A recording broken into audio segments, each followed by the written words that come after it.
इस वीडियो में हम पढ़ रहे हैं क्लास 10th का चैप्टर नंबर 2 पॉलिटी का, सिविक्स का। और यह वीडियो इस सीरीज का यानी इस चैप्टर का सेकंड नंबर वीडियो। इसके पहले एक वीडियो मैंने किया है इस चैप्टर के ऊपर यानी कि फेडरलिज्म जो हमारा चैप्टर है उसके ऊपर। उसका लिंक मैंने नीचे डिस्क्रिप्शन में दे दिया है प्रीवियस वीडियो नाम से। अगर आपने वो वीडियो नहीं देखा तो आप वहां से देख सकते हैं। तो आइए हम आगे बढ़ते हैं, इस टॉपिक को पढ़ते हैं। और इस टॉपिक का नाम है हमारा what makes India federal country. तो अगर आपने पिछला वीडियो नहीं देखा है तो पिछला वीडियो को देखने के बाद ही इस वीडियो को कंटिन्यू करें, तभी आपको ज्यादा अच्छी तरह से ये चीजें समझ में आएंगी। तो आइए हम पढ़ते हैं इस टॉपिक को, what makes India federal country, यानी कि इंडिया को एक फेडरल कंट्री क्या बनाता है, यानी फेडरल सिस्टम इंडिया में किस तरीके से लागू की गई है और उसके किन किन चीज़ों को इंडिया में फॉलो किया गया है इंडिया को मैनेज करने के लिए। तो पिछले चैप्टर में हमने पढ़ा था चैप्टर नंबर 1 में, और पिछले वीडियो में भी यानी कि इस चैप्टर के पिछले हिस्से में हमने बेल्जियम और श्रीलंका का एग्जाम्पल देखा था। और हमने देखा था कि वहाँ पर कितनी ज़्यादा आपको एक तरीके से डाइवर्सिटी है, और उतनी सी डाइवर्सिटी में, क्योंकि बेल्जियम और श्रीलंका छोटे छोटे देश हैं, उतनी ही सी डाइवर्सिटी को कंट्रोल करने के लिए, मैनेज करने के लिए बहुत सारे प्रॉब्लम्स वहाँ पर फेस किए गए थे। और इसी के मुकाबले में अगर हम बात करें इंडिया की, तो इंडिया बहुत ही बड़ी कंट्री है। और यहाँ पर जो डाइवर्सिटी है, चाहे हम लैंग्वेज की बात करें, रिलीजन की बात करें या रीजन की बात करें, तो बहुत ज़्यादा है। फॉर एग्जाम्पल, आपका यूपी में रहने वाला कोई व्यक्ति है तो वो महाराष्ट्र के रहने वाले व्यक्ति से अलग है रीजन वाइज, तमिलनाडु में रहने वाले से अलग है, केरल में रहने वाले से अलग है। लैंग्वेज की बात करें तो यूपी में लैंग्वेज अलग यूज़ किया जाता है, महाराष्ट्र में अलग यूज़ किया जाता है, गुजरात में अलग यूज़ किया जाता है, तमिलनाडु में अलग यूज़ किया जाता है, कर्नाटक में अलग यूज़ किया जाता है। और उसी तरीके से रिलीजन की भी बात करें तो सोसाइटी में बहुत तरह के रिलीजन्स लोग फॉलो करते हैं। एक धर्म के भी अंदर बहुत सारे एथनिक ग्रुप्स हैं जो कि अलग अलग प्रैक्टिसेस को फॉलो करते हैं। तो आखिर इंडिया में किस तरीके का पावर शेयरिंग एग्रीमेंट फॉलो किया गया ताकि हमारा देश जो है उसमें किसी तरीके के प्रॉब्लम ना हो और इस डाइवर्सिटी को अच्छी तरह से मैनेज किया जा सके, इस चीज़ को हम यहाँ पर पढ़ने वाले हैं। तो देखिए, हम सबसे पहले शुरुआत करते हैं कॉन्स्टिट्यूशन के साथ, क्योंकि कॉन्स्टिट्यूशन ही वो एक तरीके का रेफरेंस है जो कि हमें पावर शेयरिंग के लिए एक सिस्टम प्रोवाइड कराता है जिसमें कि सभी लोग खुश रह सके। तो देखिए, इंडिया जो है इंडिपेंडेंट नेशन के रूप में आया एक बहुत ही हम खराब कह सकते हैं दर्दनाक और खूनी पार्टीशन के बाद, जहां पर लोगों की बहुत सारी जान भी गई थी पार्टीशन की वजह से। और आज़ादी के तुरंत बाद बहुत सारे जो प्रिंसली स्टेट्स थे वो इंडिया कंट्री का पार्ट बन गए और एक देश का निर्माण हुआ जिसका नाम था इंडिया। तो constitution declared India as a union of states. तो ये वर्ड हमारे काम का है। तो देखिए, कॉन्स्टिट्यूशन जो है वो इंडिया को यूनियन ऑफ स्टेट कहता है, यानी कि इंडिया जो है वो कोई एक नेशन नहीं है, वो यूनियन ऑफ स्टेट्स है। नेशन भी है लेकिन वो अलग कंटेक्स्ट में। यहाँ पर अगर हम फेडरलिज्म की बात करें उस हिसाब से यूनियन ऑफ स्टेट्स है। इसका मतलब कि एक कंट्री जो होगा, ये जो कंट्री है इंडिया, इसके अंदर बहुत सारे स्टेट्स होंगे जो कि एक साथ मिलकर काम करेंगे देश को चलाने का, जहाँ के लोग एक साथ मिलकर देश को चलाने का काम करेंगे। Although it did not use the word federation, the Indian union is based on the principle of federalism.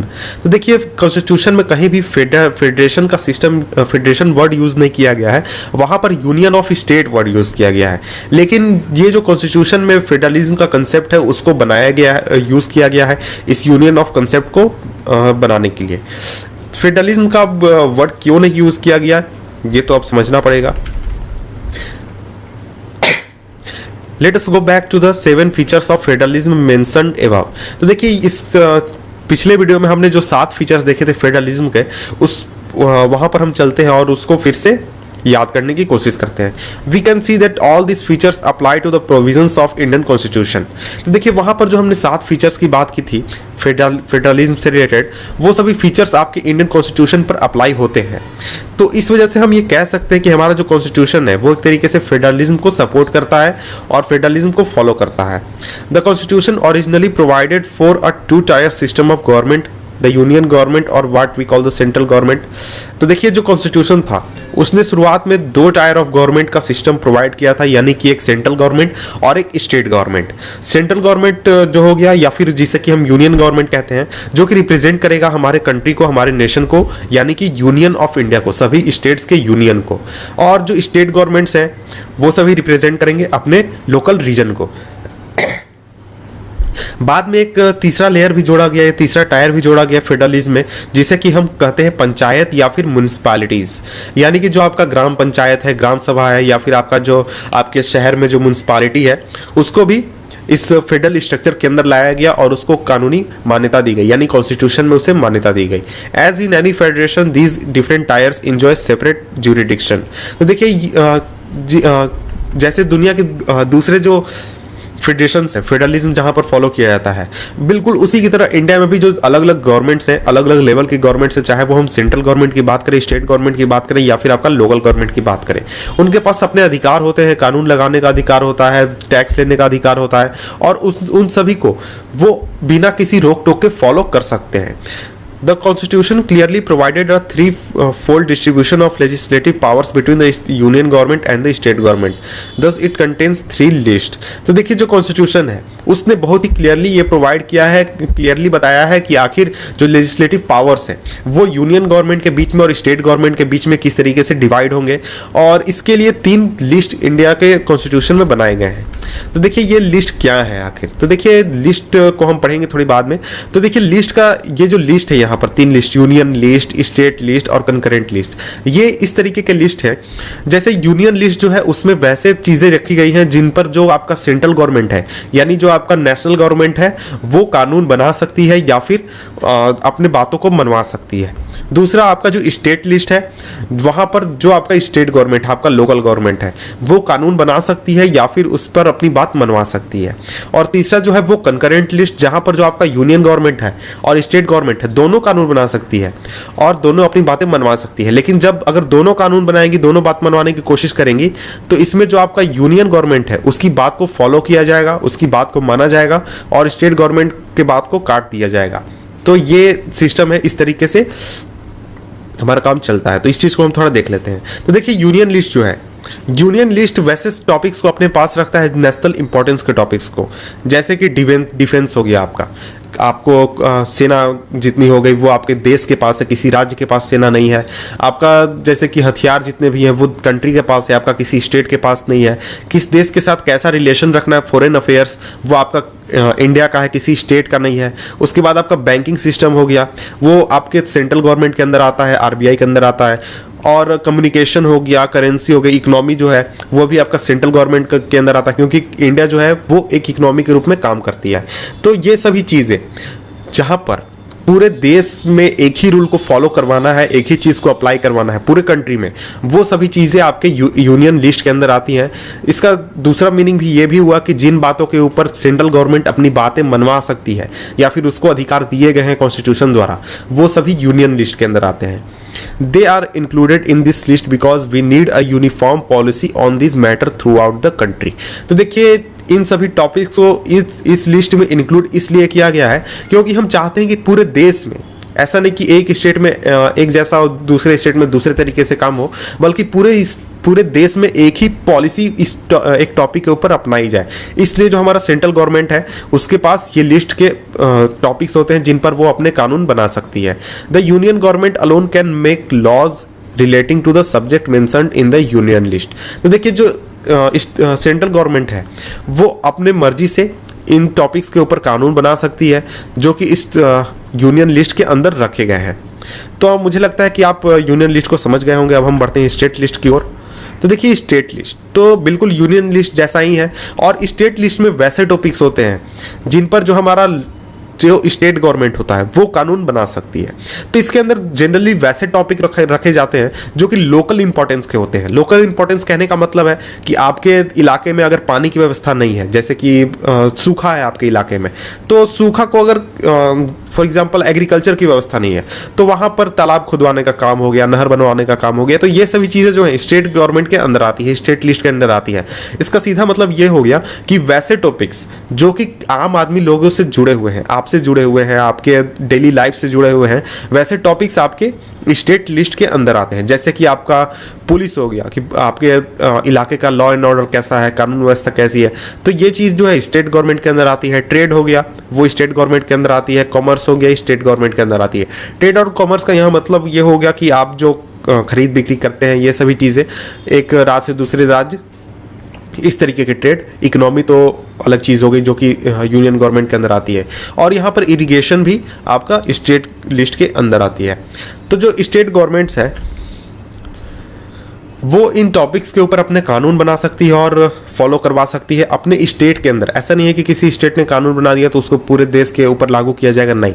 अगर किसी राज्य ने अपने स्टेट जो लिस्ट है उसके अंदर कानून कोई बनाया है तो वो कानून उसके राज्य में ही केवल लागू किया जाएगा और अप्लाई किया जाएगा। अब हम बात करते हैं कंकरेंट लिस्ट। कंकरेंट लिस्ट वैसा लिस्ट है जिसके अंदर दोनों जो है, दोनों यूनियन गवर्नमेंट और स्टेट गवर्नमेंट दोनों कानून बना सकती है। लेकिन जब दोनों अगर किसी टॉपिक के ऊपर कानून बनाएंगे जो कि कंकरेंट लिस्ट के अंदर है, जो टॉपिक कंकरेंट लिस्ट के अंदर है उसके ऊपर अगर सेंट्रल गवर्नमेंट भी कानून बनाती है, यानी कि यूनियन गवर्नमेंट, और स्टेट गवर्नमेंट भी कानून बनाती है, तो यूनियन गवर्नमेंट के कानून को माना जाएगा और स्टेट गवर्नमेंट के कानून को नहीं माना जाएगा। तो ये कंकरेंट लिस्ट का प्रोविजन है। तो देखिए वैसे टॉपिक्स को कंकरेंट लिस्ट में रखा जाता है जिन्हें कि समझा जाता है कि वो देश हित के लिए भी जरूरी है और एक तरीके से लोकल इशू भी है। जैसे कि आप एजुकेशन को देख लें तो एजुकेशन जो है वो कंट्री के लेवल पर भी बहुत इंपॉर्टेंट है और स्टेट लेवल पर भी बहुत इंपॉर्टेंट है। तो इसलिए आप देखते होंगे कि आपको केंद्रीय विद्यालय भी देखने को मिलते हैं, आपको स्टेट गवर्नमेंट के स्कूल्स भी देखने को मिलते हैं, आपको सीबीएसई भी है जो नेशनल लेवल पर एग्जाम लेती है, फिर आपके स्टेट बोर्ड्स भी है जो कि आपके स्टेट लेवल पर एग्जाम लेते हैं। उसके अलावा फॉरेस्ट जो देखिए वो भी जो है वो आपका सेंट्रल से भी रिलेटेड है और स्टेट से भी रिलेटेड है। ट्रेड यूनियंस हो गए, मैरिज हो गए, एडॉप्शन हो गया, सक्सेशन हो गया, ये सभी टॉपिक्स इस तरीके के ये रखे गए हैं कंकरेंट लिस्ट में, जिन पर आपका स्टेट गवर्नमेंट भी कानून बना सकता है और आपका सेंट्रल गवर्नमेंट भी कानून बना सकता है। तो देखिए यहाँ पर एक सबसे इंपॉर्टेंट प्रोविजन जो कि अभी मैंने आपको बताया था 2 मिनट पहले कि अगर उन स्टेट गवर्नमेंट और सेंट्रल गवर्नमेंट के दोनों कानून अगर बनाते हैं और उनके बीच में कोई कन्फ्लिक्ट आता है तो वहाँ पर जो यूनियन गवर्नमेंट का कानून है वो उसको फॉलो किया जाएगा, उसको माना जाएगा और स्टेट गवर्नमेंट के कानून को नहीं माना जाएगा। तो ये यहाँ पर इसका नियम है कंकरेंट लिस्ट का। What about the subject that do not fall in any the 3 list. तो देखिए अब यहाँ पर ऐसा थोड़ी ना है कि जितने भी टॉपिक्स यहाँ पर दिए गए हैं इन तीनों लिस्टों में वो पूरे कंप्लीट टॉपिक्स हैं, नहीं। इसके अलावा भी बहुत सारे टॉपिक्स हैं जो कि आपके कॉन्स्टिट्यूशन बनने के बाद आए हैं। तो उस तरीके के फॉर एग्जांपल आपका कंप्यूटर सॉफ्टवेयर हो गया, कंप्यूटर हार्डवेयर हो गया। ये तो ऐसा नहीं है कि आपका जब कॉन्स्टिट्यूशन बन रहा था 1947 1948 में तो उस समय में कंप्यूटर सिस्टम और कंप्यूटर सॉफ्टवेयर मौजूद था, नहीं। तो इस चीज़ के लिए तो कॉन्स्टिट्यूशन के अनुसार इन तीनों जो लिस्ट है ये 3, इसके बाद जितने भी टॉपिक्स बचते हैं वो सभी आपके यूनियन गवर्नमेंट के अंदर आ जाते हैं। जैसे कि लिखा गया है कि कॉन्स्टिट्यूशन के अनुसार जो यूनियन गवर्नमेंट है उसके पास पावर्स होंगे जितने भी आपके बाकी के सब्जेक्ट्स हैं, रेसिडुअरी सब्जेक्ट्स, यानी कि जितने टॉपिक्स बता दिए गए इन तीनों लिस्टों में उसके अलावा जितने भी टॉपिक्स बच जाते हैं, जितने भी आइटम्स बच जाते हैं जिनके ऊपर कानून बनाने का अधिकार होगा वो होगा सेंट्रल गवर्नमेंट का, उस पर स्टेट गवर्नमेंट का अधिकार नहीं होगा। We noted above that the most federations that are found by holding together do not give equal power to its constituent units. तो देखिए हमने ये नोट किया कि जो ज़्यादातर फेडरेशंस हैं जो कि बनाए गए होल्डिंग टुगेदर सिस्टम के अनुसार वहाँ पर जो कॉन्स्टिट्यूएंट यूनिट्स हैं यानी छोटे यूनिट जैसे स्टेट गवर्नमेंट है उनको इक्वल पावर एक तरीके से नहीं दिया जाता है। दस all states in the Indian union do not have identical powers. तो देखिए इसी तरीके से इंडिया में जितने भी आपके स्टेट्स हैं इंडियन यूनियन में उन सभी को इक्वल अधिकार नहीं दिए गए हैं, बराबर अधिकार नहीं दिए गए हैं। जैसे कि कुछ स्टेट जो है वो स्पेशल स्टेटस उन्हें मिला हुआ है, जैसे कि जम्मू एंड कश्मीर जो है उसका खुद का एक कॉन्स्टिट्यूशन है, बल्कि आपके जो दूसरे स्टेट्स हैं पूरे देश के वहाँ पर किसी भी राज्य के पास अपना कॉन्स्टिट्यूशन नहीं है, वहाँ पर कंट्री का कॉन्स्टिट्यूशन लागू होता है। लेकिन जम्मू एंड कश्मीर का अपना कॉन्स्टिट्यूशन है जिसे वो फॉलो करती है और उसके ऊपर कोई दूसरा कॉन्स्टिट्यूशन लागू नहीं होता है। Many provisions of the Indian constitution are not applicable to this state without the approval of the state assembly. तो देखिए बहुत सारे जो प्रोविजन है इंडियन कॉन्स्टिट्यूशन का वो अप्लाई नहीं होते हैं इस स्टेट में बिना स्टेट असेंबली के अप्रूवल के। Indians who are not permanent resident of this state can not buy land or house here. तो देखिए जो परमानेंट रेसिडेंट इस स्टेट के नहीं है और इंडिया के किसी और दूसरे रीजन में रहते हैं वो जम्मू एंड कश्मीर में जाकर घर या फिर ज़मीन नहीं खरीद सकते हैं। Similar special provisions exist for the some other states as well.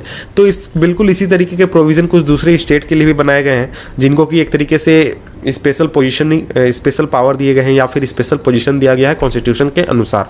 There are some units of the Indian union which enjoy very little power. वहीं दूसरे ऐसे बहुत सारे स्टेट्स हैं जिनको बहुत ही कम पावर दिया गया है और एक तरीके से जनरल जितने भी पावर्स दिए गए हैं स्टेट्स को उससे भी कम दिया गया है।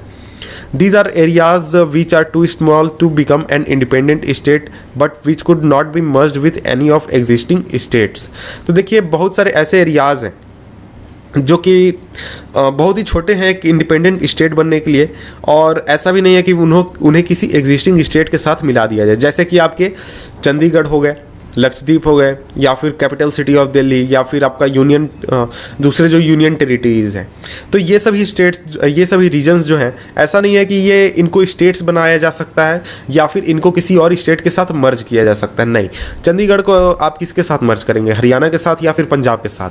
लक्षद्वीप जो है उसे आप किसके साथ मर्ज करेंगे? या फिर दिल्ली को आप किसके साथ मर्ज करेंगे? तो इसलिए जो ये जो रीजन्स हैं ये स्टेट्स भी नहीं बन सकते क्योंकि ये बहुत ही छोटे हैं, और ये जो हैं ये जनरली सेंट्रल गवर्नमेंट इन पर रूल करती है डायरेक्टली, और इन्हें कहा जाता है union territories. This territories do not have power of A state. तो ये जो टेरिटरीज होते हैं इनके पास स्टेट का पावर नहीं होता, और जो सेंट्रल गवर्नमेंट है उसके पास स्पेशल पावर होता है इन एरियाज़ को रन करने का, यानी इन एरियाज़ को किस तरीके से रूल करना है या फिर किस तरीके से चलाना है, इसका अधिकार सेंट्रल गवर्नमेंट के पास होता है। This sharing of power between the union government and the state government is basic to the structure of the constitution. तो देखिए ये जो सिस्टम है पावर शेयरिंग का इस यूनियन गवर्नमेंट और स्टेट गवर्नमेंट के बीच में, कॉन्स्टिट्यूशन का एक बेसिक फंडामेंटल रूल है। It is not easy to make changes to the power sharing arrangement. ऐसा नहीं है कि पावर शेयरिंग अरेंजमेंट के लिए जो आपका स्टेट है वो एक तरीके से आसानी से कोई चेंजेस करने पाए।